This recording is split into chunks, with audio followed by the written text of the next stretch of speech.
जय श्री राधे आप सभी प्यारे बच्चों को।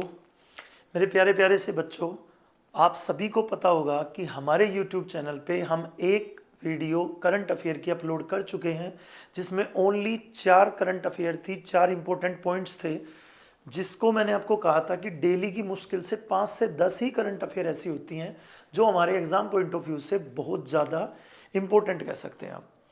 देखो, अननेसेसरी का तो बहुत सारा डाटा है। अननेसेसरी डाटा इतना सारा है कि आप अगर नोट्स बनाने बैठ जाएं तो शायद पूरा दिन लग जाएगा, और आप उसको करंट अफेयर नाम दो तो वो गलत हो जाएगा।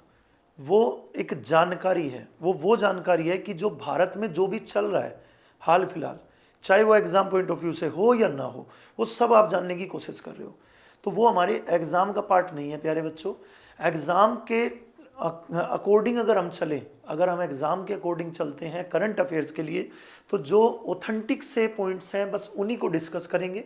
मैंने आपको पहली क्लास में भी यही बात बोली है, और सेकंड क्लास जो मैं लेने जा रहा हूँ जिसके अंदर भी 4 से 5 ही टॉपिक में डिस्कस करूँगा, जो हमारी क्लास सेकंड होने वाली है।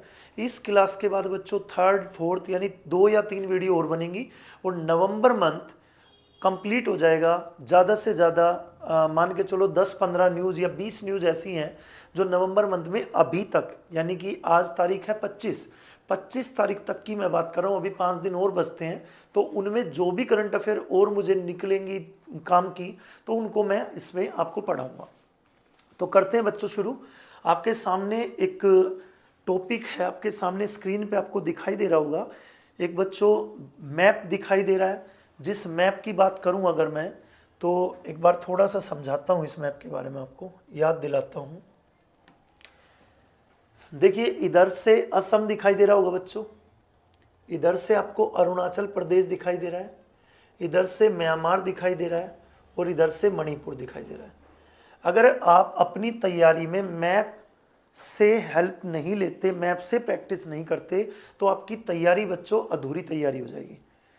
ठीक है, आप मैप जरूर लेके चलिए, मैप को साथ में लो। मैप में जो चीज़ आपके सामने आ रही है, जैसे अब जो मैं बताने जा रहा हूँ, वो जो भी स्टेट है उसको फील करो, उसकी राजधानी, उसका राज्यपाल, ठीक है, उसकी सीमाएं किस किस राज्य के साथ लगती है या किस पड़ोसी देश के साथ लगती हैं, ये आपको पता होना जरूरी है। और ये बहुत कॉमन बातें हैं, इनको बहुत ज़्यादा लोड लेके पढ़ने की ज़रूरत नहीं है। अब आपके सामने देखो, जितने भी स्टेट की मैंने बात की है, 1 इधर, 2 स्टेट ये वाला, एंड ये देश है, पड़ोसी देश है हमारा, ठीक है बच्चों, और ये भी हमारा एक स्टेट है। तो बच्चों मणिपुर से ऊपर, मणिपुर से ऊपर एक राज्य है भारत का, जिस राज्य का नाम है बच्चा पार्टी नागालैंड। जो नागालैंड राज्य है वो मणिपुर से ऊपर है और अरुणाचल प्रदेश से थोड़ा सा नीचे है। और बच्चों इस नागालैंड की राजधानी कोहिमा है, जो कि मैप में आपको दर्शाई गई है, शो की गई है। तो चलिए, हम मैप पढ़ने के लिए करंट नहीं पढ़ रहे हैं फिलहाल, थोड़ा सा आपको समझाने की कोशिश की गई है ताकि आपको पता रहे कि अब जो हम न्यूज़ पढ़ने जा रहे हैं, जो समझने जा रहे हैं, वो हमारी नागालैंड स्टेट से कहीं ना कहीं कनेक्ट है। तो आप देखिए, लिखा हुआ है मेलूरी नागालैंड का 17वां जिला बन गया। बच्चों एक नाम दिया गया मेलूरी, जो कि इस नागालैंड राज्य का 17वां राज्य बन गया बच्चों। वैसे जानकारी इतनी काफ़ी है, क्योंकि हम कोई स्टेट का एग्ज़ाम की बात नहीं कर रहे भाई, हम कोई नागालैंड स्टेट का एग्ज़ाम नहीं देने की तैयारी कर रहे।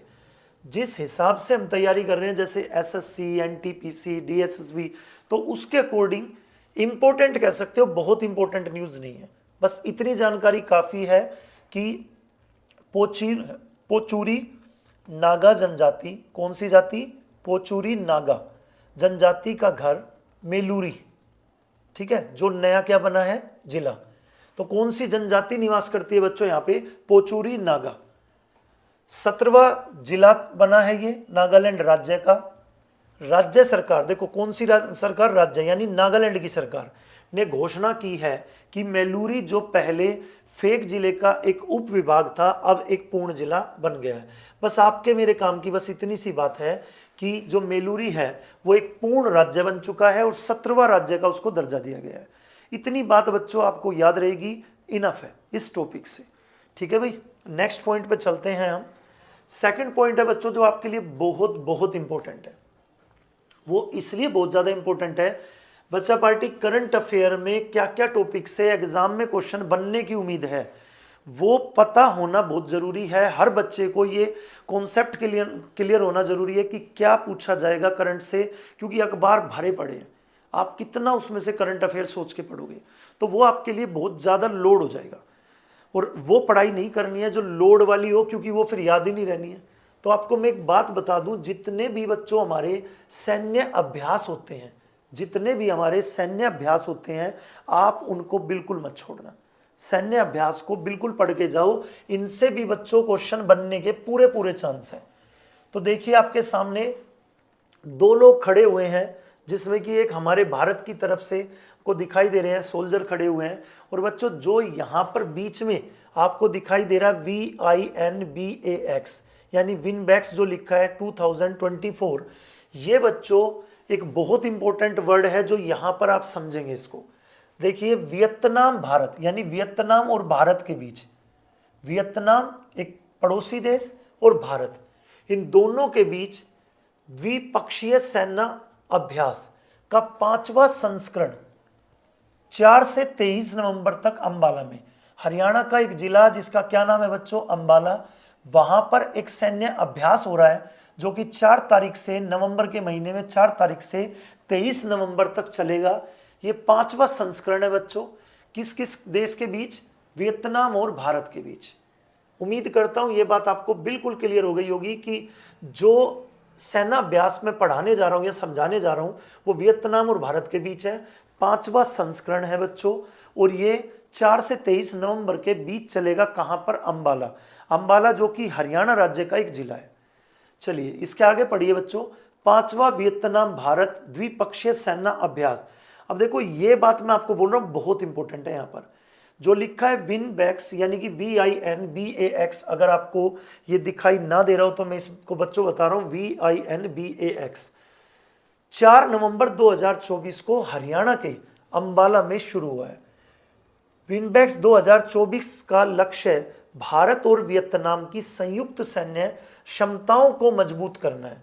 बच्चों सैन्य अभ्यास होते क्या है? सैन्य अभ्यास का मतलब है जैसे कि एक आप और एक मैं हूं, कुछ ट्रेनिंग मेरी बेस्ट है, कुछ ट्रेनिंग आपकी बेस्ट है, तो आपके तौर तरीके मैं और मेरे तौर तरीके आप सीख पाओ, समझ पाओ, यानी कि साझा कर पाए, अपनी टेक्निक को साझा कर पाए बच्चों। वही एक प्रैक्टिस होती है, वही एक अभ्यास होता है जिसमें एक देश नहीं बल्कि एक से ज़्यादा देश शामिल होते हैं। इस बार जैसे भारत के साथ किसकी बात कर रहे हैं हम? वियतनाम की। तो मेरे प्यारे बच्चों, इसमें एग्जाम में अगर क्वेश्चन पूछने के चांसेस बनते हैं तो क्या बनने के पूरे चांस हैं? आपसे देखो ये वर्ड लिख दिया जाएगा एग्जाम में। मोस्ट ऑफ द टाइम अगर क्वेश्चन इससे बनने के चांस बने तो वो इस तरह के बनेंगे बच्चों, ध्यान से सुन लो। ये वर्ड दिया जाएगा और साथ में लिख देंगे 2024 और इन्वर्टेड कोमा में लिख के पूछ लिया जाएगा किन दो देशों के बीच होने वाला या हुआ एक सैन्य अभ्यास है। तो बस आपको देश के नाम याद होने चाहिए, वियतनाम और भारत। अगर पूछ ले कि ये वियतनाम और भारत के बीच होने वाला कौन सा संस्करण है तो 5वां संस्करण है। तो मेरे प्यारे बच्चों, आपको ये 2 न्यूज़ बहुत अच्छे से याद हो गई होंगी। एक बार फर्स्ट न्यूज़ को फिर से देख लो। मैलूरी नागालैंड का 17वां जिला बना है।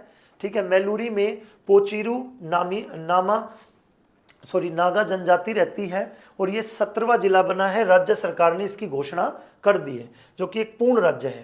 दूसरी न्यूज़ बच्चों आपके सामने अभी पड़ी है, वियतनाम और भारत, जो कि 4 से 23 नवंबर अंबाला में ये सैन्य अभ्यास होगा। उसके बाद बच्चा पार्टी थर्ड न्यूज़ है हमारे लिए। सारी न्यूज़ बड़ी इंपॉर्टेंट है, सेलेक्टेड सारी न्यूज़ है। अब आप इसमें एक पूरा का पूरा परिवार की तरह या पूरा का पूरा एक ग्रुप देख रहे होंगे, जिसमें एक सोल्जर भी खड़े हैं और बहुत सारी बहनें खड़ी हैं। बच्चा पार्टी ये एक ऐसा उत्सव है, एक ऐसा त्योहार है जो मणिपुर में मनाया जाता है। मणिपुर राज्य अभी मैंने बताया था नागालैंड के नज़दीक वाला, नागालैंड इसके ऊपर है। मणिपुर के ऊपर कौन है? नागालैंड। मणिपुर की राजधानी बच्चों इम्फाल है। वैसे तो पता होगा आप लोगों को, लेकिन अगर नहीं पता है तो नोट कर लेना, मणिपुर की राजधानी है इम्फाल। ठीक है जी, ये राजधानी है।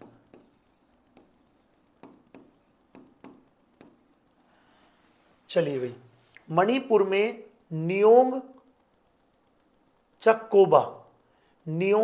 निंगोल, बाय मिस्टेक मैंने नियोंग बोल दिया इसको, निंगोल चक्कोबा एक उत्सव है बच्चों। निंगोल चक्कोबा, कहाँ का? मणिपुर का। तो मणिपुर के सबसे बड़े त्योहारों में से एक निंगोल चक्कोबा 3 नवंबर 2024 को मनाया गया। बच्चों इसे आर्ट एंड कल्चर का टॉपिक भी आप कह सकते हो, बहुत ज़्यादा इंपॉर्टेंट है एग्जाम पॉइंट ऑफ व्यू से, बहुत ज़्यादा चांस है पूछे जाने के, क्योंकि जहां हम बात करते हैं स्टैटिक जीके की, तो स्टैटिक जीके के अंदर का एक टॉपिक होता है आर्ट एंड कल्चर। बच्चों कह सकते हो उत्सव त्योहार, इस टाइप के जो क्वेश्चंस आते हैं एग्जाम में वो हमारे स्टैटिक जीके का पार्ट होते हैं, और स्टैटिक जीके से ही कनेक्ट है ये टॉपिक। यानी कि मणिपुर में मनाया जाने वाला एक बहुत बड़ा त्यौहार मणिपुर के अकॉर्डिंग, जिसका क्या नाम है बच्चों? निंगोल चक्कोबा। ये त्योहार बच्चों क्या त्योहार है, आप ध्यान से सुनो। देखो इस त्योहार के अंदर जितनी भी शादीशुदा बहनें हैं, जितनी भी शादीशुदा बहनें हैं, लड़कियां हैं, उन सभी लड़कियों को हफ्ता पहले यानी एक हफ्ते पहले उनका बड़ा भाई या छोटा भाई, जो भी भाई है उनका, हो सकता है छोटा भाई हो सकता है बड़ा भाई हो, तो वो बच्चों इनवाइट करता है अपने घर खाना खाने के लिए। यानी कि और बहुत सारे व्यंजन बनाए जाते हैं, एक मतलब अच्छा सा अरेंजमेंट किया जाता है अपनी सभी बहनों के लिए। और वो सभी बहनें, वो क्योंकि जो अनमैरिड सिस्टर है वो तो घर में ही रहती हैं, तो वो तो उस क्या बोलते हैं फंक्शन का आनंद ले ही सकती हैं। लेकिन जितनी भी बहनें मैरिड हैं उन सभी बहनों को आमंत्रित किया जाता है, इनवाइट किया जाता है। एक सप्ताह पहले भाई इनविटेशन दे देता है, उसके बाद बहन उस दिन वहाँ पर पहुँचती है और बच्चों सारे व्यंजनों का आनंद उठाती है, और आपस में एक दूसरे को बहन भाई पुरस्कार भी देते हैं, मतलब गिफ्ट देते हैं एक दूसरे को। और गिफ्ट देने से एक तो प्यार बना रहता है, किससे? एक तो रिश्तों में प्यार कब बनता है बच्चों? जब हम रिश्तों में जल्दी जल्दी मिलते रहें। अब मान लो 10 साल तक कोई भाई बहन मिल ही नहीं पा रहे हैं, तो कहाँ से रिश्ते अच्छे बनेंगे? तो इसका मतलब है ये त्यौहार मणिपुर में बहुत अच्छा त्यौहार है, जिसमें एक तो भाई जितने भी हैं वो अपनी बहनों को इनवाइट करते हैं और एक अच्छा अच्छा सा व्यंजन भी तैयार कराते हैं, खुद भी खाते हैं, बहनों को भी खिलाते हैं। ठीक है बच्चों, और बहन भी जब गिफ्ट लेके आती है तो भाई को और अच्छा लगता है। तो यहाँ पे आप देख पा रहे होंगे यही सारी स्टोरी है इसकी। बस इतनी बात याद रखो, मणिपुर एक राज्य जो कि नागालैंड के दक्षिण की तरफ है, नागालैंड के नीचे है। मणिपुर की राजधानी इम्फाल है। मणिपुर में एक त्योहार मनाया जाता है, उत्सव मनाया जाता है, निंगोल चक्कोबा। निंगोल चक्कोबा पूछ सकता है आपसे, निंगोल चक्कोबा कहां पर मनाया जाने वाला एक बहुत बड़ा उत्सव है? तो मणिपुर में। ठीक है बच्चों, नेक्स्ट न्यूज की तरफ बढ़ते हैं हम। नेक्स्ट न्यूज है आपके सामने बिरसा मुंडा। बच्चों बिरसा मुंडा अपने आप में एक बहुत फेमस नाम। अगर आपने इतिहास पढ़ा है, अगर आपने हिस्ट्री पढ़ी है, गहराई से पढ़ी है, या फिर एनसीईआरटी पढ़ी है, बहुत गहराई से भी नहीं पढ़ी तो अगर स्कूल की एनसीईआरटी भी याद है, तो ये नाम शायद आपके दिमाग में आज भी छपा हुआ होगा। बिरसा मुंडा एक हमारे देश की स्वतंत्रता में बहुत बड़ा भाग लेने वाले व्यक्तियों में से एक नाम है। ठीक है, यानी कि ये वो लोग हैं बच्चों जिनको हम स्वतंत्रता सेनानी का नाम दे सकते हैं। ठीक है माय डियर स्टूडेंट्स, अब आगे देखिए, लिखा है जनजातीय गौरव दिवस बिरसा मुंडा की जयंती। तो बच्चों जनजातीय गौरव दिवस, जिसे आदिवासी गौरव दिवस पूछा जा सकता है आपसे, कि जनजातीय गौरव दिवस या आदिवासी गौरव दिवस किसके लिए मनाया जाता है? तो आपका आंसर क्या होगा? बिरसा मुंडा। भारत में प्रतिवर्ष 15 नवंबर को मनाया जाता है। बस मैं इस न्यूज से आपको दो बातें मेन याद दिलाना चाहता हूं कि अगर बच्चों जनजातीय गौरव दिवस पूछ लिया जाए या बिरसा मुंडा की जयंती पूछ लिया जाए, तो आपको याद रखना है कि नवंबर के मंथ में 15 तारीख को, नवंबर के मंथ में 15 तारीख को मनाया जाता है। किसके लिए मनाया जाता है? बिरसा मुंडा के लिए। ठीक है बच्चा पार्टी, तो ये किस लिए मनाया जाता है, मतलब किस व्यक्ति के लिए मनाया जाता है, पता चल गया। अब आगे देखो, इस दिन को आधिकारिक तौर पर भारत के आदिवासी समुदायों के योगदान और बलिदान, यानी जो हमारे भारत में रहने वाले आदिवासी समुदाय के लोग हैं उनका क्या योगदान है, क्या बलिदान है, विशेष रूप से देश की स्वतंत्रता संग्राम में उनकी भूमिका का सम्मान करने के लिए 2021 में नामित किया गया था। यह दिन बिरसा मुंडा की जयंती का प्रतीक है, जो एक सम्मानित आदिवासी नेता और स्वतंत्रता सेनानी थे। यानी आदिवासियों के एक सम्मानित नेता भी थे और स्वतंत्रता सेनानी भी थे। कौन? बिरसा मुंडा। बिरसा मुंडा की जयंती कब मनाई जाती है बच्चों? भारत में 15 नवंबर को। क्लियर होगी मेरी बात शायद। ये दिवस का क्वेश्चन है, पूछा जाने की पूरी उम्मीद। एक न्यूज़ और बच्चों आपके सामने, बहुत इंपॉर्टेंट कह सकते हैं आप इस न्यूज़ को भी। आपके सामने सिखों के गुरु, 10वें गुरु, टोटल 10 गुरु हुए हैं। 10वें गुरु कौन है आपको पता होगा, गुरु गोविंद जी। और पहले गुरु बच्चों जो संस्थापक हैं, फाउंडर हैं सिख धर्म के, तो आप कह सकते हो गुरु नानक जी। तो गुरु नानक जी जो हैं, गुरु नानक यानी कि सिख धर्म की बच्चों संस्थापक, फाउंडर। उसके बाद सिख धर्म धीरे धीरे धीरे धीरे बच्चों मतलब कह सकते हो आप प्रगति पर बढ़ता रहा। और बहुत सारे हमारे सिख गुरु जो हुए हैं उनका बहुत बड़ा संघर्ष रहा इस धर्म को बनाने में। अपनी धर्म पर बहुत सारी आंचें आई बच्चों, धर्म को लेकर बहुत सारे बलिदान, बहुत सारे योगदान दिए गए। 10 के 10 गुरुओं की अगर आप स्टोरी पढ़ोगे, पूरा इतिहास उठाओगे, तो शायद आपकी आंखें नम हो सकती हैं, मैं गारंटी के साथ बोल रहा हूँ। मतलब इन सिख गुरुओं ने बहुत ज़्यादा बच्चों त्याग किया, बहुत ज़्यादा कह सकते हो कि बलिदान दिए हैं। इतने बड़े बलिदान दिए हैं कि अगर आप उनको पढ़ोगे तो आपकी आंखें पक्का पक्का आंसुओं से भर जाएंगी, इतने इमोशनल हो जाओगे। तो उनमें से सबसे पहले गुरु जी का नाम है गुरु नानक देव, जिन्होंने इस धर्म की नींव डाली बच्चों।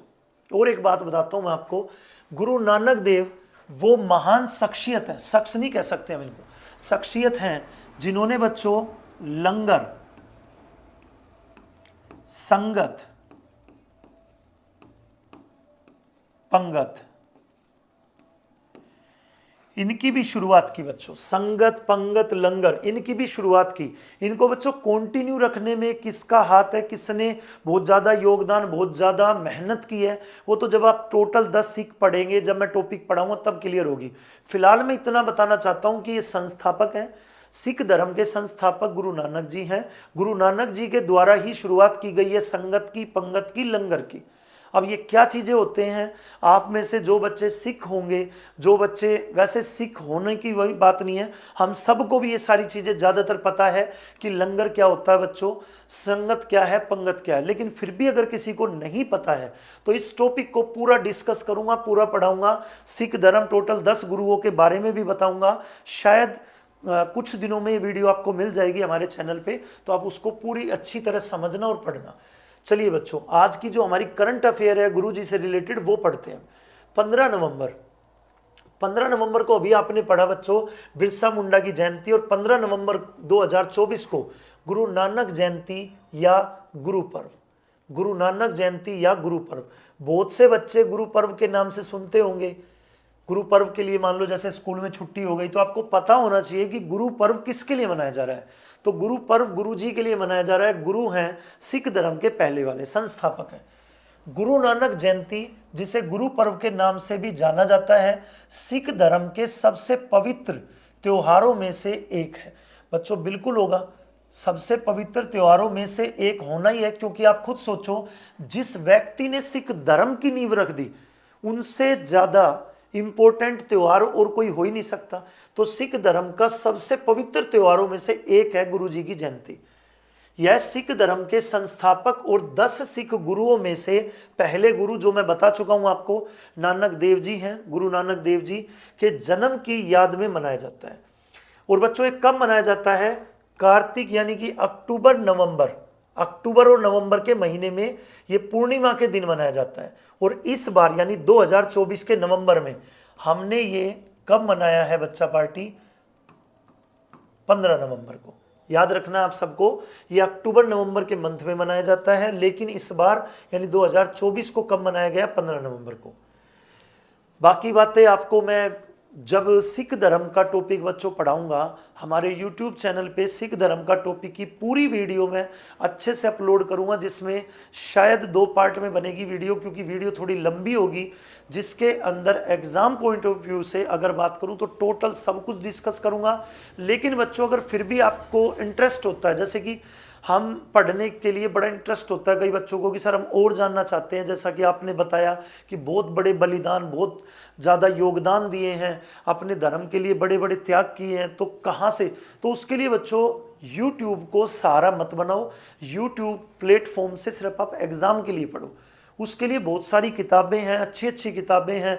तो आप उसके बारे में पढ़ना चाहते हो तो किताबों में पढ़ो, लेकिन उसके लिए आपको लंबा समय चाहिए, फ्री टाइम चाहिए।